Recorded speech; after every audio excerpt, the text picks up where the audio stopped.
A Edufor Consultoria é uma consultoria educacional sediada na cidade de Fortaleza, estado do Ceará, com um escritório também em Brasília, Distrito Federal. Nós atuamos no mercado desde o ano de 2013. Eu atuo como consultor educacional desde os anos 2000, até antes disso, eu já lidava com educação superior. Nós somos uma consultoria educacional que também somos mantenedores de instituições de ensino superior, tá? Nós temos a nossa consultoria com um case de muitos clientes e, ao mesmo tempo, temos nossas faculdades também, ou seja, nós temos nossos laboratórios e temos nossos clientes, tá?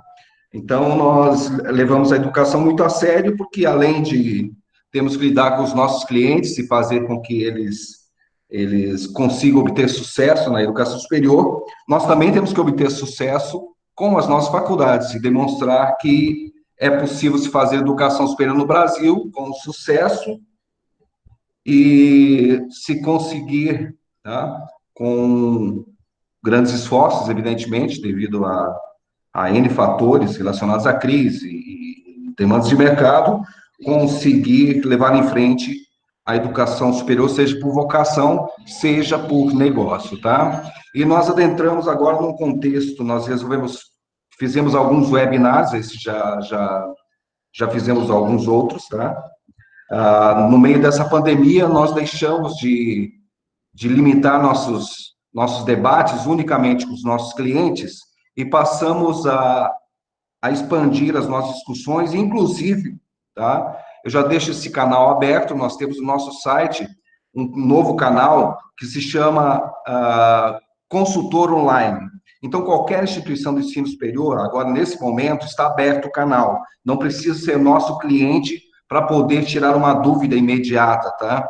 Ele pode chegar lá e tirar alguma dúvida. Nesse momento, pandemia, não é o momento é o momento de darmos as mãos e nos ajudar, tá? Todo mundo é um momento atípico, tá? Então, eu diria assim que todos no Brasil, todas as instituições são hoje nossos clientes, tá? E nós somos clientes também de todas as instituições. Então, é o momento de darmos as mãos e trocarmos ideias e tentarmos o melhor para sairmos dessa crise. E no meio dessa crise, mais um tema surgiu, que é o debate acerca da redução das mensalidades escolares, tá?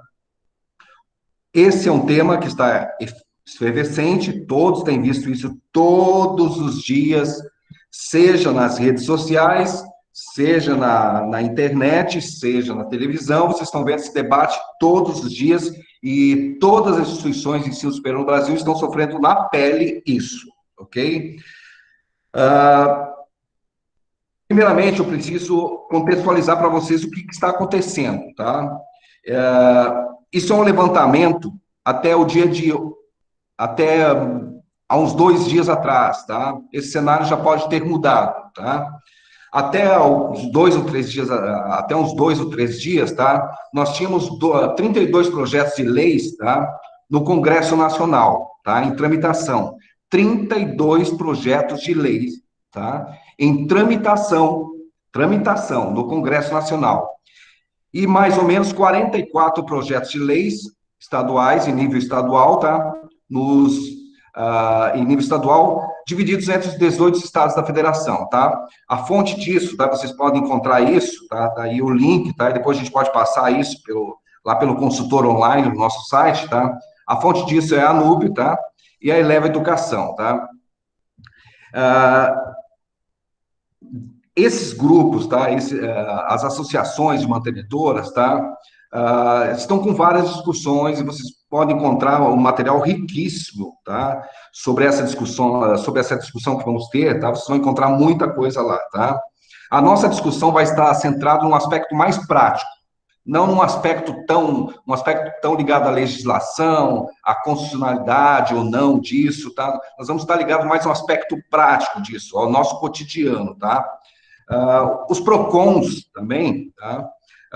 Vocês devem ter visto inúmeras publicações já na internet, tá? Os PROCONs, inicialmente, tá? Logo que começou a pandemia, uma semana depois da pandemia, que eu diria que 2 ou 3 dias depois, que houve a suspensão das aulas, já começou nas redes sociais um grande debate, uma grande força, na verdade, de pais, famílias e principalmente alunos, tá, solicitando a redução do valor das mensalidades, tá? E os PROCONs se posicionaram contra essa redução, tá? Afirmando, colocando-se que deveriam continuar pagando, mesmo que fossem antecipadas as férias, tá? Porque havia um contrato e tudo mais. Isso até nos surpreendeu, mas não esqueçamos um detalhe, tá? O PROCON, ele está ali para defender o consumidor, tá? Mas nesse dado momento a gente já começa a ver uma posição diferente do PROCON. O PROCON agora já está numa posição mais de flexibilidade.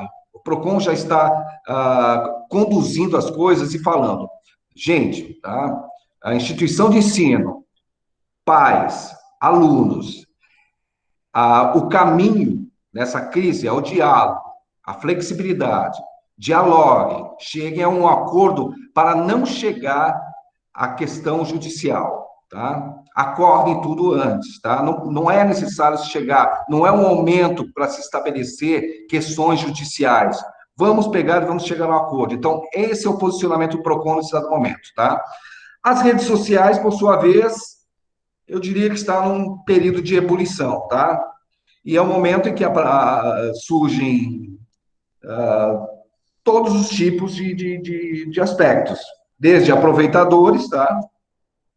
Até de pessoas bem intencionadas. Então, vocês vão ter nas redes sociais alunos discutindo e querendo seus direitos, tá? Alunos discutindo, se posicionando e colocando argumentos, até argumentos válidos, alguns com argumentos falhos. Vocês vão ver políticos colocando que deve-se haver flexibilidade. Por outro lado, políticos também se aproveitando do momento para angariar votos e tudo mais, afinal, são muitos estudantes no Brasil e é um momento para isso, enfim. E os pais e a sociedade, enfim, todo mundo nessa ebulição, com os nervos à flor da pele, enfim, da mesma maneira que estamos vendo esse isolamento social como um momento de grande nervosismo, o mesmo está acontecendo com relação a essa questão das mensalidades. Tá? Ora, se esse é o contexto, tá? Existem alguns argumentos. Quais são os argumentos a favor da redução das mensalidades? Quais são os principais argumentos? São muitos, mas nós separamos aqui os principais. Tá? O principal argumento, tá, é que todos, tá, são unânimes em falar que se há uma despesa fixa menor, logo eu tenho que ter uma mensalidade menor. Tá? Isso, tá, vem um contraponto, um contra-argumento. Peraí, não, se eu tenho uma mensalidade menor, eu vou ter uma consequência também disso. Eu vou ter uma queda na arrecadação.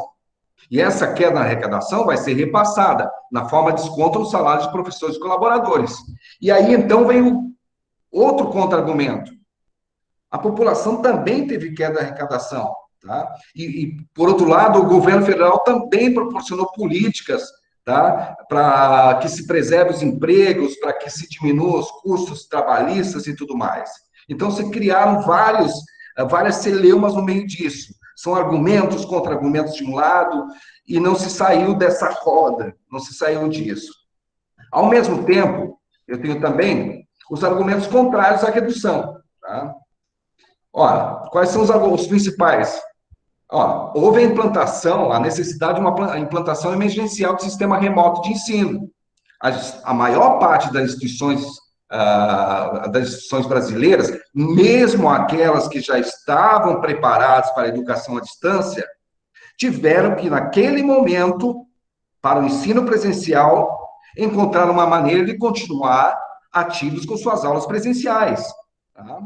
A consequência disso, segundo as instituições, é que houve despesas com equipamentos e tecnologia, houve despesas com o treinamento de professores.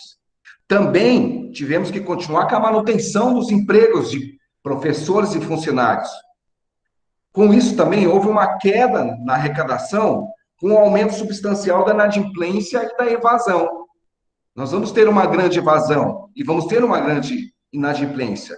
Logo, não é possível se reduzir as mensalidades. Então, vivemos exatamente esse dado momento da nossa, essa celeuma de discussões, tá? Então, é com isso que nós começamos a nossa, o nosso webinar. Esse é o contexto que vivemos nesse momento. Eu tenho certeza que todos que entraram aqui nesse webinar, tá? Nesse momento chegamos a 43, tá? A 43 participantes. Todas as instituições que estão aqui presentes, e eu verifiquei, tá? Todos que estão aqui pertencem a instituições de ensino superior. Todas elas estão passando pelo mesmo problema. A IDUFOR, Faculdade IDUFOR, tá?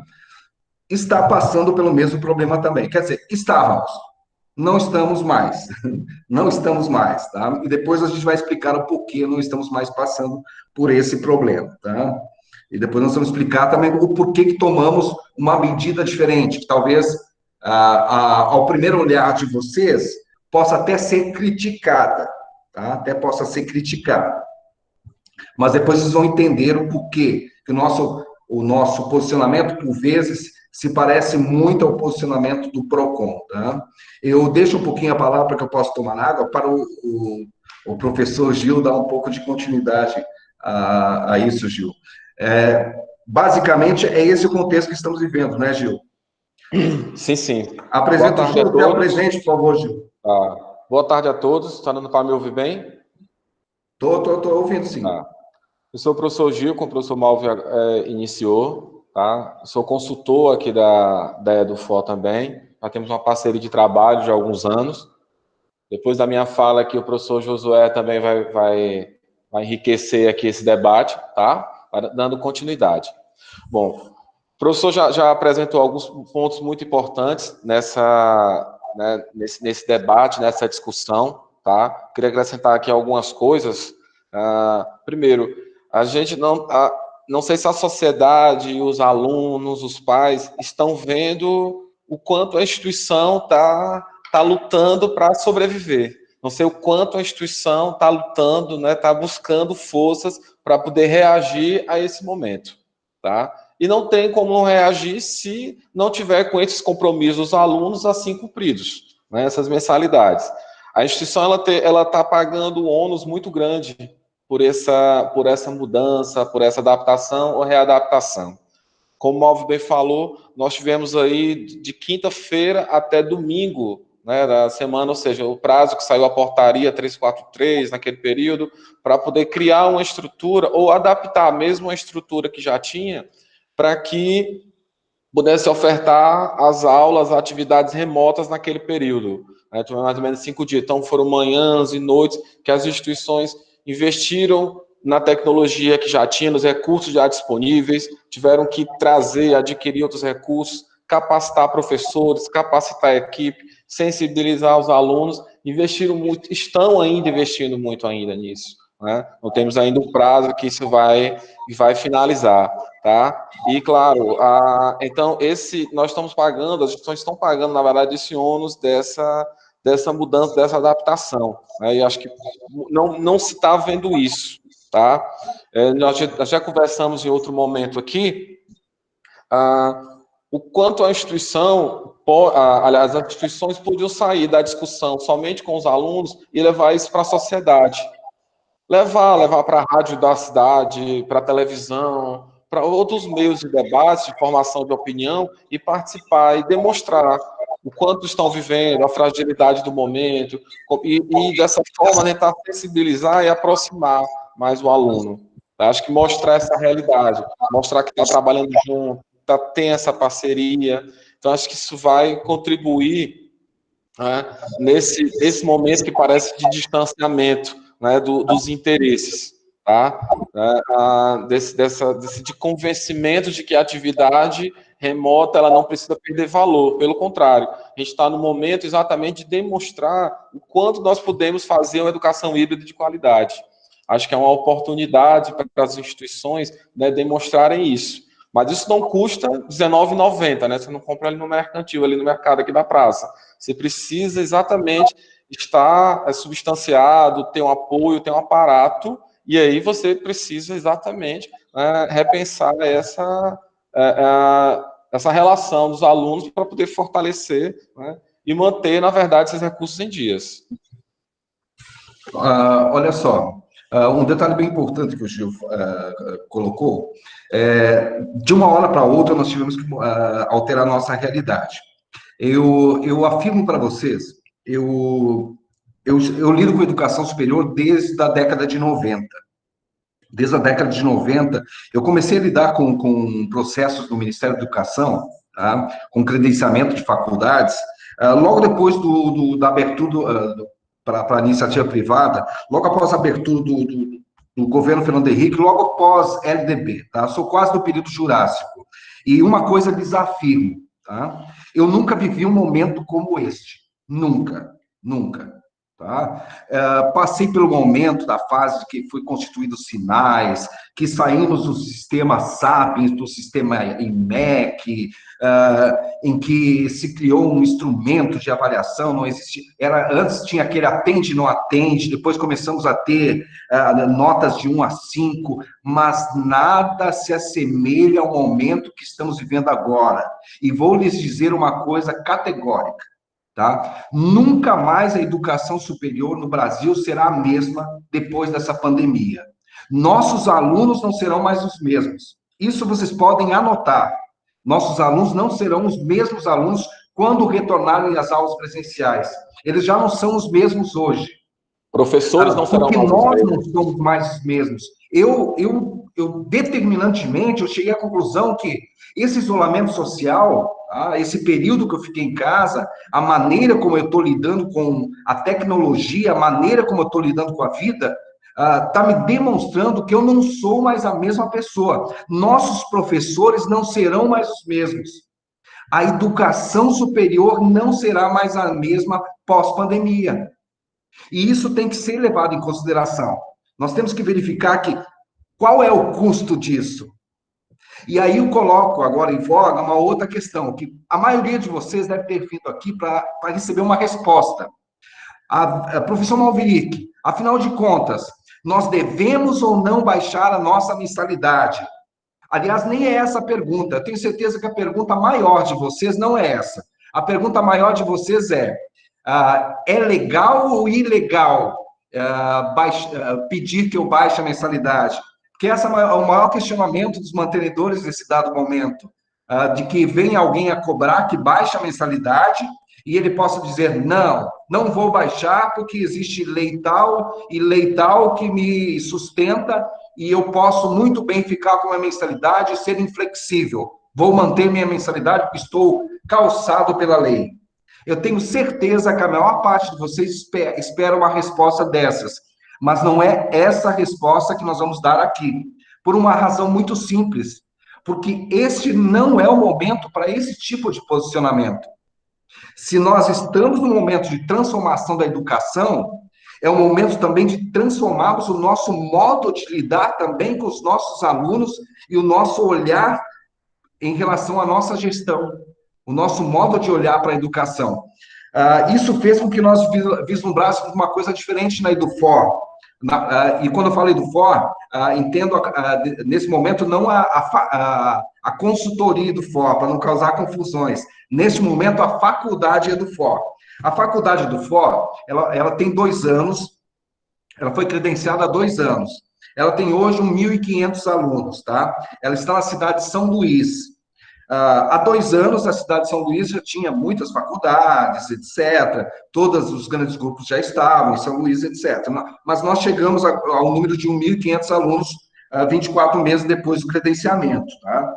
E uma semana após a suspensão das aulas, nós estávamos com as nossas redes sociais entupidas de mensagens agressivas dos nossos alunos, e com vários políticos já nos ameaçando, tá, de entrar com mandatos de segurança e tudo mais, para que baixássemos a mensalidade, tá, e criando uma imagem extremamente negativa. Com isso, nós criamos, uma semana após a suspensão das aulas, nós decidimos que nós não podíamos mais manter a nossa gestão da maneira que era. e nós criamos nosso comitê de crise. E, aliás, eu acho que se não tivéssemos criado o nosso comitê de crise, a nossa faculdade estaria agora num momento muito caótico, tá? Porque graças à tranquilidade e às várias ideias do comitê de crise, porque ele foi multidisciplinar, ele foi constituído desde o nosso psicólogo, epa, sumiu minha imagem aqui, desde o nosso psicólogo até até o diretor-geral, passando pelos coordenadores, por vários professores, enfim, tem alguém gravando? Uh, É o David, professor. É o David? Ô, David. Desculpa, David.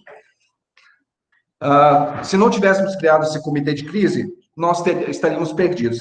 E no comitê de crise, nós decidimos que a palavra-chave naquele momento era: não tomaríamos nenhuma iniciativa sem que ela tivesse um objetivo muito claro.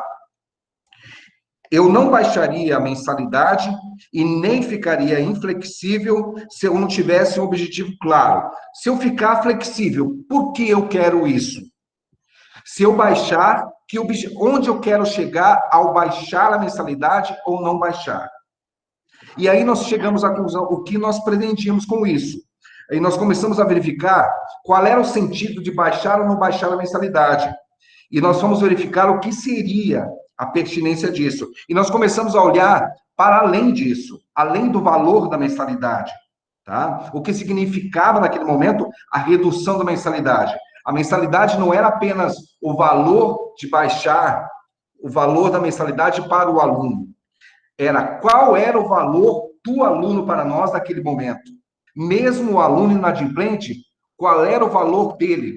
Qual era o valor e o custo desse aluno para a instituição? Quanto ele estava valendo para a instituição? E a partir disso, nós, entendam bem, fomos nós que tomamos essa iniciativa. Tomamos a iniciativa de ser a única instituição a reduzir a mensalidade na cidade. Nós somos não sei se depois disso alguma outra instituição reduziu a mensalidade, mas nós reduzimos em 25% a nossa mensalidade.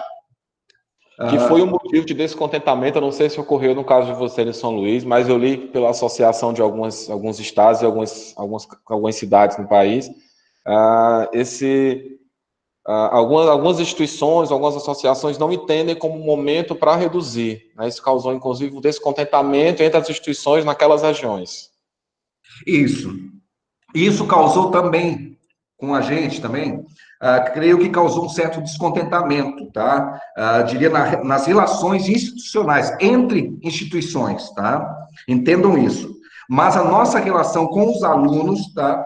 A nossa relação institucional, tá? A nossa imagem institucional, tá? Ela teve um levante eu diria, de 50% a 70% só por essa iniciativa. Resolveu todos os nossos problemas? De maneira alguma, porque os alunos não estavam cobrando unicamente os 25% de redução. Eles não estavam querendo apenas reduzir a mensalidade. Mas o que nós demos, na verdade, foi a nossa contrapartida social. Não estávamos reduzindo a mensalidade dos alunos. O que nós colocamos em voga é que nós queríamos fazer algo pela sociedade naquele momento. Nós reduzimos a mensalidade, não a mensalidade dos alunos. Nós vimos até que ponto nós poderíamos contribuir com. Nós sabíamos que íamos ter uma crise iminente, que muitas pessoas iam perder o emprego, que nem eram alunos, que ia começar a faltar alimentos na cidade, enfim, tudo ia mudar e nós precisávamos contribuir de alguma maneira. E fizemos essa redução de mensalidade nisso, dentre outras iniciativas. Tá? Nós criamos uma iniciativa que dá desconto até de 40% para o aluno onde algum familiar perdeu o emprego, onde algum autônomo teve que parar de trabalhar, nós damos desconto de até 40%. Criamos uma comissão para isso. Tivemos prejuízo? Nós ainda não paramos para medir isso. Tá? Agora, uma coisa é certa. O meu custo operacional com marketing, eu diminuí muito. Porque a minha imagem institucional e como marketing, tá? o marketing, o endomarketing, ele subiu muito, tá? E a minha gestão de permanência, ela foi efetivada de maneira muito mais proeminente nesse semestre, tá? Com isso, eu abro aqui a palavra para o professor Josué, que é o diretor-geral da Edufor, para que possa falar um pouquinho sobre a experiência de como anda a Edufor nesse dado momento, no período pós-pandemia, e como foi a experiência da redução das mensalidades. Como foi a experiência antes e o depois? Ok. Boa tarde para todos. Né? É um prazer estar aqui, Mauro. Como o Mauro disse, eu estou na direção lá da faculdade, direção executiva da faculdade, e está sendo uma experiência muito rica, estressante, mas bem rica, né? Com toda essa mudança que nos está sendo apresentado, né? De repente, a gente teve que mudar o nosso modelo de negócio da noite para o dia, né? E é uma ginástica que eu pensei que nunca ia passar na minha vida, né? Porque você imagina que você trabalha de um jeito, de repente, da noite para o dia eu tenho que mudar toda a maneira de trabalhar, e o impacto foi grande. E é um impacto para os alunos, tá? Para os professores e para a gente da gestão. Tá? Os alunos, no início, todo mundo meio que entrou em pânico, né? O mundo vai se acabar, vamos ter que reduzir, enfim. Nós tivemos uma primeira ação, como o Mauro já falou, o Maverick já falou, nos utilizamos do Crédito do For e montamos uma comissão de análise, né, do caso. O aluno apresenta a situação dele, de alguma forma, comprova essa situação, que foi impactada pelo coronavírus, e a partir dali a gente pode chegar até 40% de crédito para ele enquanto durar a pandemia. Passado esse momento, a gente ainda continuou com um sentimento de que podíamos fazer mais, e os alunos estavam, de certa forma, exigindo um pouco esse posicionamento nosso. Né? E a gente, num segundo momento, resolvemos dar de forma linear 25% para todo mundo. Salvo engano, nós somos a única faculdade da região que fizemos um desconto linear. Tá? Enfim, e fora algumas ações muito fortes que nós estamos realizando junto ao corpo docente. Então, é um acompanhamento muito próximo das aulas online, é um acompanhamento da situação individualmente de cada aluno mesmo, cada problema que tem acontecido, a equipe está bem envolta nisso, bem envolvida nisso. Hoje, o aluno, para se ter uma ideia desse nível de atendimento, tudo isso para facilitar uma jornada desse aluno dentro da nossa instituição, até mesmo a formatação de um DVD, o aluno não tem acesso à internet, que é uma nossa realidade, pessoal. Tá? O aluno não tem acesso à internet, não tem maneira de acompanhar essas aulas online. Hoje, a gente faz a gravação do DVD, ele solicita isso por WhatsApp, né, para algum meio do telefone, ele solicita isso e esse DVD ele é gravado e entregue para ele com as aulas da semana anterior. Tá? Tudo isso para que a gente faça com que a jornada dele seja mais tranquila possível e a gente enxergue, e a gente saia, na verdade, na frente, dentro da cabeça do aluno, né, como realmente uma faculdade que abraça ele, né, que quer estar junto com o aluno, que é responsável por essa construção profissional dele. Tá? Então, eu acho que é uma das principais mensagens de todo esse momento, é a gente trazer o aluno para a porta. As mensalidades são pressão, é uma pressão normal, porque nós temos essa dificuldade, as pessoas estão perdendo empregos realmente, as pessoas estão tendo uma menor capacidade de responder às suas necessidades financeiras, né? Enfim, mas a faculdade, antes de todo esse contexto financeiro, eu acho que é chegado um momento da gente enxergar o nosso aluno de forma diferente. Tá? O nosso professor está passando tudo que ele iria levar 5 anos para fazer, ele resolveu, acabou tendo que ser feito agora, né? A gente, enquanto gestão, de repente muda o meu contexto, muda todo o meu modelo de negócio. Eu tenho que enxergar o meu cliente, aqui falando em termos mercadológicos, né? Tenho que olhar para aquele meu cliente e facilitar a jornada dele de todas as formas possíveis e imaginárias. Ele tem que sentir da maneira mais suave todos esses impactos. E, ao mesmo tempo, ainda tenho que cuidar dos meus custos operacionais. Tenho que reduzir os meus custos, tenho que trabalhar com meus custos de forma bem cuidadosa, porque é natural essa pressão na mensalidade. Tá? Então, na verdade, o Malverick disse uma coisa muito séria. Nós não somos mais os mesmos, né? Nem que a gente vai ensinando, nós já não somos mais. Né? As IES têm que ter uma nova compreensão do que está acontecendo, do cliente, volto a dizer, em termos mercadológicos aqui, né? Tem que ter essa nova compreensão, tem que ter uma compreensão de que o profissional que trabalha dentro dessa IES, ele também está passando por essa modificação. Então, nós temos professores hoje com sérios problemas aí, de impacto, né, por conta de toda a tecnologia que está acontecendo para ele.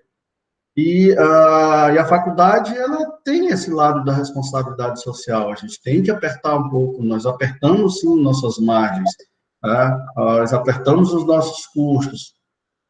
É o jeito, não tem o que fazer. Né? Enquanto toda essa pandemia não passar, toda essa situação não passar, eu acho que a gente tem que sim, fazer algo diferente, e é o que a Edufol São Luís tem feito. Né? E o reconhecimento é muito grande, pessoal. A gente tem, para vocês terem uma ideia, dos conceitos que eu procuro trabalhar com eles, né? Umas coisas que eu notei. Logo quando aconteceu essa coisa toda, demonstrou para a gente, né?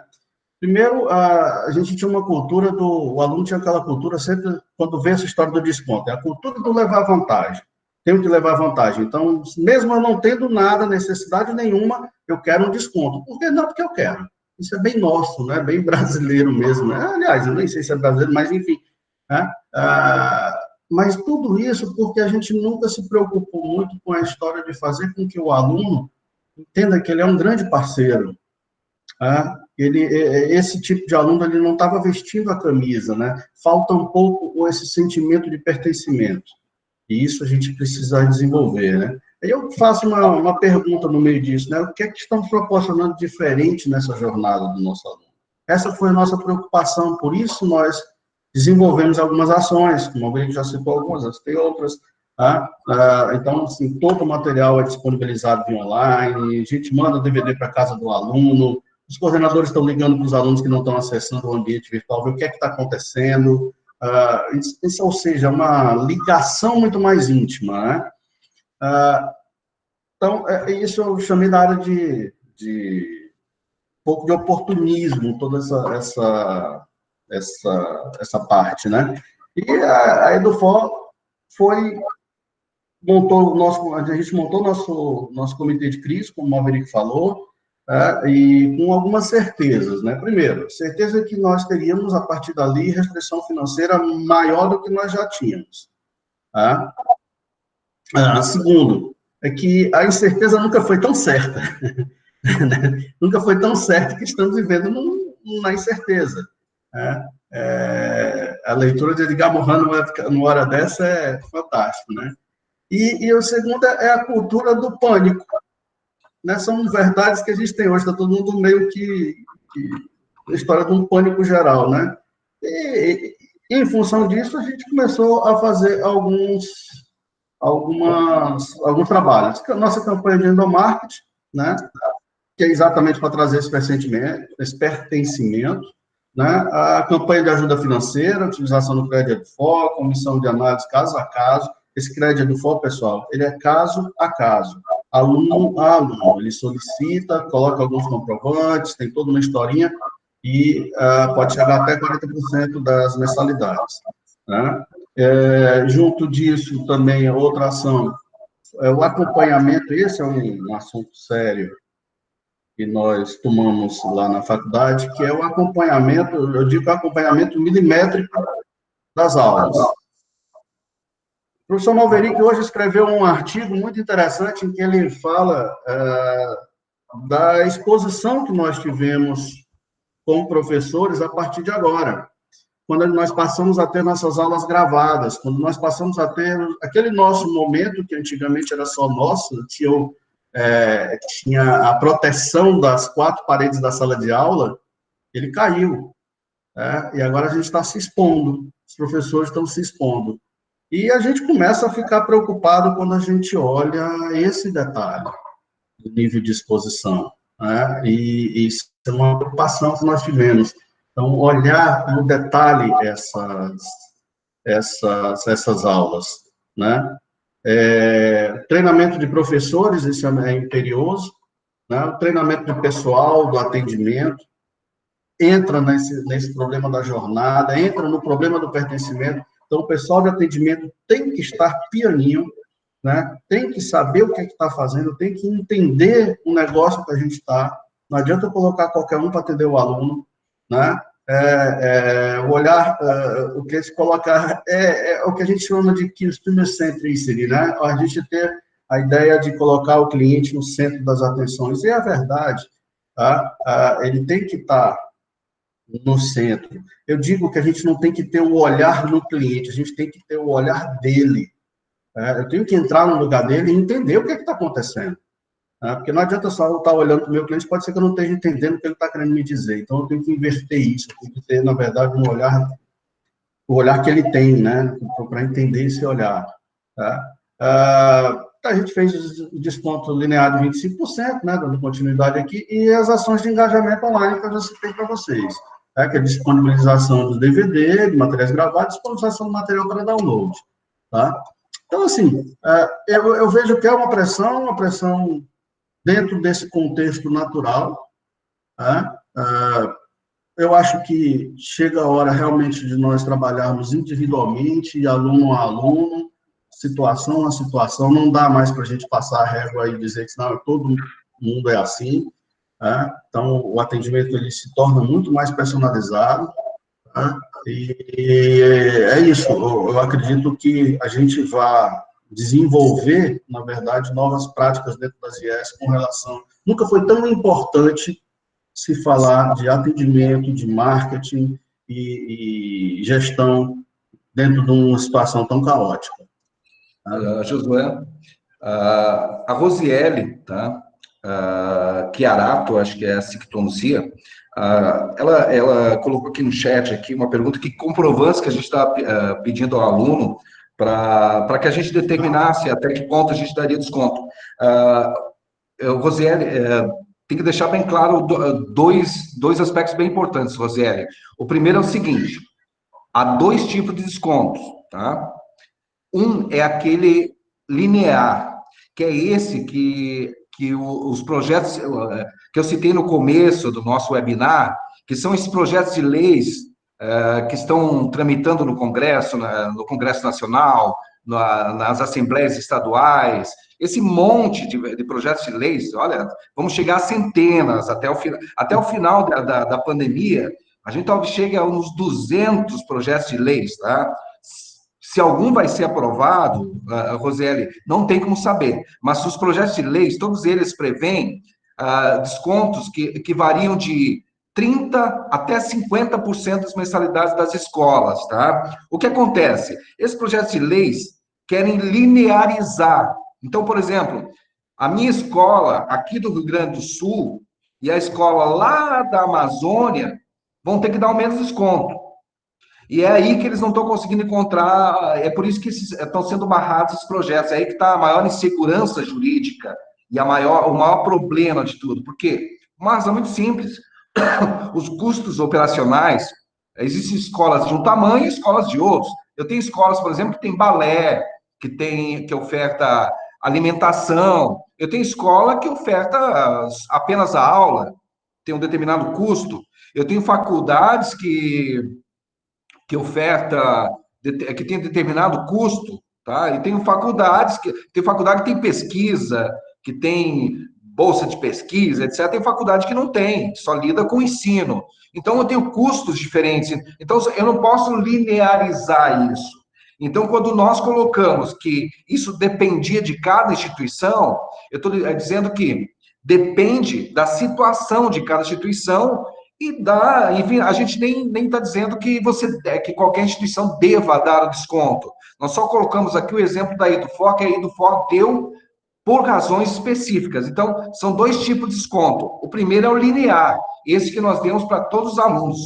Todos os alunos, sem exceção da Edufor, ganharam 25% de desconto.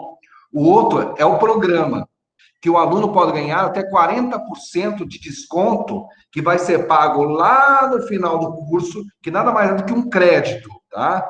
Ele ganha um crédito até 40%, se ele paga R$1.000 de mensalidade, e ele comprovou que perdeu o emprego, que não pôde sair para vender, que teve que fechar a loja, que o pai perdeu o emprego, a mãe perdeu o emprego, o tio perdeu o emprego, ajudava a sustentar, a pagar a faculdade, ele comprovou isso e a gente é bem flexível com relação a essas questões de comprovante, a gente tem sido muito flexível, a gente tem aceito até declarações à mão, não é o momento de você, é por isso que eu falo, o quanto vale esse aluno na minha faculdade? Eu não quero perder aluno nesse momento, mesmo aluno inadimplente, eu não quero ele fora da minha faculdade agora.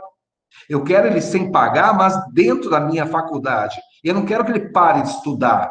Eu quero ele estudando até o final dessa pandemia. Depois é que nós vamos ver o que acontece. Mas agora eu quero todos os alunos estudando na minha faculdade. Então, esse desconto a gente dá agora, tá? A partir de uma comissão, e é muito flexível em relação aos comprovantes, tá? É uma análise que a gente faz, uma análise bem flexível, tá? Então, foram dois aspectos. Essa questão do porquê que a gente deu desconto, tá? Por que a gente não esperou até que... Pode ser que chegue até o final da pandemia, vamos pensar assim, talvez a pandemia, as aulas não retornem antes de julho, e talvez até antes de julho, nenhum projeto de lei obtenha sucesso, seja em nível nacional, seja em nível estadual. Pode ser, e é bem possível que não obtenha sucesso, porque há uma heterogeneidade muito grande entre as escolas e faculdades. Eu não creio que se consiga chegar a um denominador dizer, ó, todo mundo tem que dar 30% de desconto. É muito complicado você fazer isso, porque os custos são muito diferentes. Você não pode afirmar que todos caem no 30%. Nós fomos fazendo um balanço da nossa faculdade, nós reduzimos custos, sim, mas nós reduzimos 8,5%, alguma coisa assim, tá? Nós reduzimos custos de luz, de água, tá? Reduzimos custos, sim. Eu estaria aqui mentindo se eu falasse que não, mas reduzimos custos, sim. Mas foi 8,5%. Então, eu teria um limite de até 8,5% para desconto, mas decidimos dar os 25% porque nós achamos que esses 25% é o limite que eu poderia, naquele momento, ceder. Mesmo considerando a inadimplência, que ia aumentar, mesmo considerando a evasão, que ia aumentar, mesmo considerando que o poder de compra ia cair, que eu ia passar uma crise, o meu poder de compra, porque os equipamentos que compramos nas faculdades, eles são em dólar, muita coisa que a gente compra é em dólar, e tudo isso vai ficar mais difícil de adquirir agora futuramente. Enfim, nós decidimos isso por N motivos. Vocês têm que pensar agora, vocês mantenedores, por que eu devo continuar batendo o pé? Até que ponto vale a pena eu me dispor com meus alunos? Até que ponto vale a pena eu bater o pé e deixar meus alunos... Quanto vale esse dinheiro nesse momento? Quanto vale esse desconto, esse custo para mim? O que é custo e o que é investimento nesses alunos? Vamos pensar assim, esses milhões, talvez, vamos pensar numa grande faculdade, com milhares e milhares de alunos, quando você fala em 30%, você está falando de milhões. Até que ponto esses milhões são investimento ou são custo? Porque quando você pega milhões, você pode pegar milhões e investir no aluno. Então, talvez esses milhões podem ser investimento no seu aluno. Quando você investe na imagem institucional, Quando você investe no aluno, você está, às vezes, investindo na sua imagem institucional. O que isso vai lhe dar lá na frente? O que isso vai lhe causar em termos de impacto de imagem institucional? O que isso vai fazer com que você ganhe em termos de imagem? E, principalmente, em termos de captação. Afinal de contas, não vamos esquecer de um pequeno detalhe. Essa questão do desconto, que nós estamos sofrendo essa pressão agora, estamos sofrendo, ela está muito ligada, vocês não esqueçam que agora no mês de maio começa a fase de captação para o segundo semestre. Muitos de vocês estão com a ideia fixa de que não devem fazer processo seletivo para o segundo semestre. Muito bem, vocês não vão fazer? Tranquilo, é uma opção de vocês. Agora, não esqueçam que, mesmo nesse segundo semestre, há alunos que querem estudar, que querem começar a faculdade. Há alunos que não se matricularam no primeiro semestre e vão se matricular agora. Não vão estudar na sua faculdade, vão estudar no seu concorrente. Tá? Vocês devem pensar nisso. Até que ponto esse desconto vai contribuir para a sua imagem institucional e para a sua captação? Quanto esse desconto vai trazer de alunos da outra instituição que não deu o desconto?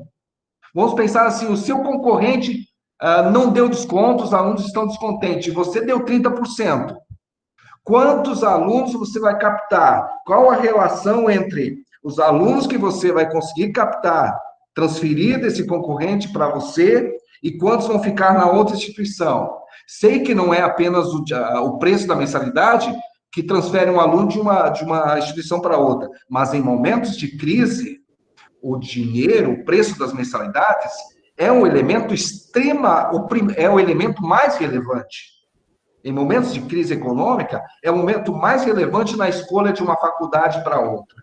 Tá? Principalmente quando as faculdades são muito niveladas. As faculdades do Brasil, elas são muito niveladas. Você tem as faculdades do tipo A, B, C. E elas são muito parecidas.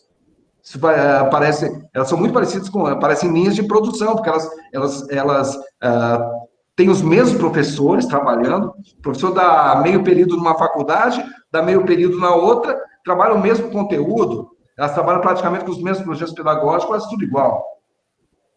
Concorda comigo, Gil, também? Desculpa, só de atrapalhar. Eu até não... Esqueci de desligar. Desliga o seu microfone.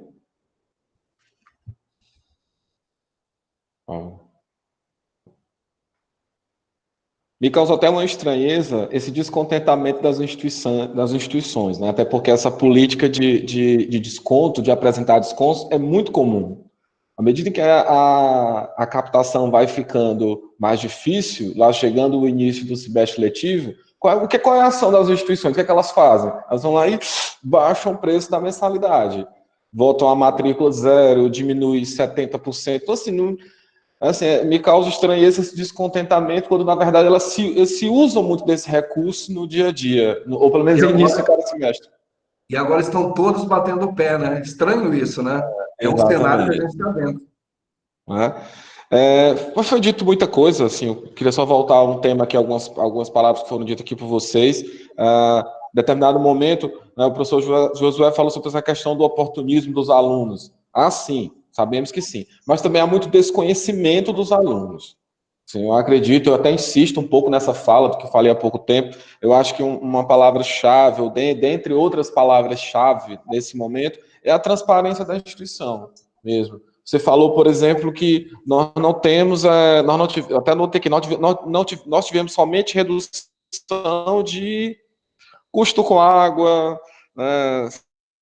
sei lá, a gente ter algum custo de manutenção da instituição, do campus, por exemplo. Mas não houve tantas outras reduções que a instituição continua, né, arcando isso nesse período. Está ouvindo? Travou hoje. Está travando sua internet. Está travando? Tá. Não, eu estava só retomando aqui algumas falas. Não sei até que ponto parou. Mas a segunda fala, minha participação aqui, eu estava falando sobre essa questão que o professor Joé falou sobre oportunismo. Tá? Eu estou dizendo que, na verdade, não é somente o oportunismo, mas também a falta de desconhecimento dos alunos da realidade. Eles também foram pegos de surpresa, eles também estão sofrendo, né, com essa mudança, assim como está o professor, tá? Então, eu acredito que a transparência, esclarecer todo dia o processo aí, diário realmente de esclarecimento, de passar mais informações para ele, de como é que está, qual a realidade, como é que a instituição também está adaptando, como é que o professor, eu acho que isso também é importante, vai conscientizando e vai aproximando mais ele. Tanto tem se usado muito hoje a palavra comunhão, né? Solidariedade e tantas outras, então isso é importante. Tá? Mas foi dito algumas coisas aqui, mas por hora aqui é isso que eu queria acrescentar. Gil, pessoal, passou muito rápido o tempo que eu nem vi, tá? Porque nós somos em três, passou tão rápido que eu nem vi. A gente deveria ter parado já uns 10 minutos e ter aberto para perguntas, tá? Passou muito rápido, tá? Passou tão rápido que, enfim, era 1 hora já bateu o nosso tempo, tá? Mas eu vou abrir agora um tempinho para perguntas, tá? Deixa eu ver aqui. SEBS, a Faculdade de Santa Cruz, tá? Perguntou se o cumulativo nosso é os 25% mais os 40%. Não, tá? Nós fizemos uma resolução em que o aluno ele tem que optar, tá? Se ele optar pelos 20, ele tem que optar. Minimamente ele tem 25%, tá? Mas se ele optar pelos 40% pelo programa, tá? Ele pode ter até 40%, mas não é cumulativo, ok? Não é cumulativo. Tá? Senão seria daí, ele chegaria a quase 65%. Não que eu ache injusto, tá? Dependendo de um caso, é capaz de eu dar até... É um momento que nós estamos olhando caso a caso de aluno, tá? Não vou negar que nunca a gente recebeu tanto, como o Josué falou, a gente está mandando, gente, a realidade, nunca a gente ficou tão pasmem com a realidade. Vocês devem estar...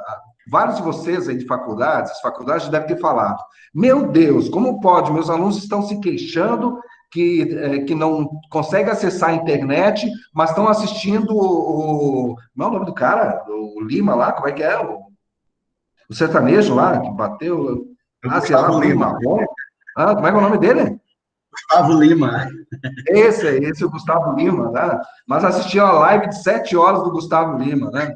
Ó, gente, não adianta, é um aluno, ele tem o direito de assistir o Gustavo Lima e privilegiar aquilo, tá? A nossa obrigação é dar educação, nós temos que encontrar meios para isso, tá? E uma realidade, eu fiquei pasma com a realidade, nós temos muitos alunos que realmente não têm internet banda larga, que usam a internet deles é um celular pré-pago. Eu não fazia ideia disso. Eu sempre imaginei que hoje, tá, é uma realidade assim, que estava fora da minha dimensão. Tem aluno que nem um pré-pago tem, que ele só pega internet quando ele está no barzinho ou na faculdade, ou consegue roubar a internet do vizinho. Roubar, não quer dizer, né? Consegue hackear ou pegar a internet do vizinho, pescar a internet do vizinho. Mas é uma realidade muito próximo da gente. Ele paga a faculdade, ele faz faculdade, mas ele não tem internet banda larga. Então, as faculdades, quando o governo lançou, parece que o governo também, o poder público, não tinha ideia da dimensão do Brasil. O Brasil não é um país de primeiro mundo. A nossa população não tem acesso total à internet. Não somos China, Coreia e Japão, tampouco Estados Unidos. Somos Brasil. E nossos alunos, tá? Nem todos eles têm acesso à internet. E hoje nós vimos isso, tá? Não pensem que isso é irreal ou que é má vontade do aluno, tá? Temos muitos alunos, tá? Que fazem faculdade, fazem diversos cursos, alguns não tão baratos, mas usam o seu salário, quase seu salário total, para pagar a faculdade e prioriza a faculdade, não a internet. Tem internet apenas quando vão para o barzinho, o vizinho, na faculdade, e acesso ali Instagram, vão assistir o Gustavo Lima, sei lá, no vizinho, sei lá, pegam lá na calçada, ou, sei lá, de alguma maneira. Mas não, enfim, o nosso papel como educadores é dar esse acesso, tá? Quanto ao desconto, tá? A gente fez tanto isso, o nosso conselho é, cada um sabe a sua realidade. Que bom se não precisar fazer isso, tá? Que bom se não precisar fazer isso, tá? Que bom. Agora, peço o momento, tá? E eu acho que o resumo desse webinar é única e exclusivamente flexibilidade, tá? Flexibilidade e bom senso. Abro esse momento aqui para perguntas, então, se alguém quiser perguntar alguma coisa, tá?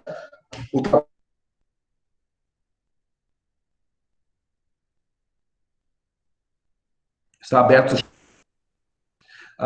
Quero aproveitar aqui e parabenizar, tem uma instituição que está participando aqui, tá? Que é a Finama de Belém. A Finama é um cliente nosso, tá? O Josué teve o prazer de conhecer, né? O Josué teve o prazer de conhecer a Finama. A Finama é uma faculdade muito novinha, acho que deve ter 1 ano e meio, 2 anos, tá?